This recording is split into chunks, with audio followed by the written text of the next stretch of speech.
αυτή η έκθεση είναι μοναδική.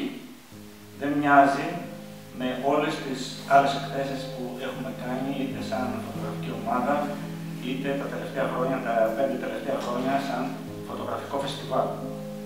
Πρόκειται για ένα ταξίδι στην ιστορία της φωτογραφίας και του κινηματογράφου, και η οποία ξεκίνησε από μια ιδέα και πρόταση του Χάρη Καφρίτσα, τον οποίο και ευχαριστούμε πολύ γι' αυτό. Ας ταξιδέψουμε λοιπόν και εγώ στον χρόνο. Ο Αριστοτέλης αναφέρθηκε στην κάμερα obscura, η οποία ήταν ο πρόδρομος της φωτογραφικής μηχανής. Αργότερα ο Λεωνάρντο ντα Βίντσι παρουσίασε λεπτομέρειες για αυτήν και το πώς χρησιμοποιήθηκε από τους ζωγράφους. Το 1833 έγινε η ανακάλυψη της δακεροτυπίας από τον Νταγκέρ και δημιουργήθηκε η πρώτη ασπρόμαυρη φωτογραφία. Μερικά χρόνια αργότερα, το 1840, ο Χένρι Τάλμποτ ανακάλυψε τον τρόπο δημιουργίας αρκητικών, επιτρέποντας την εκτύπωση πολλών φωτογραφιών από αυτά.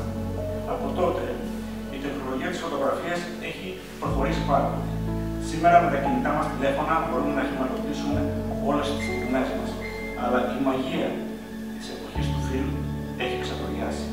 Γι' αυτό ακριβώς, στο υπόγειο του Μελάρου, προσπαθήσαμε να αναβιώσουμε αυτή τη μαγεία.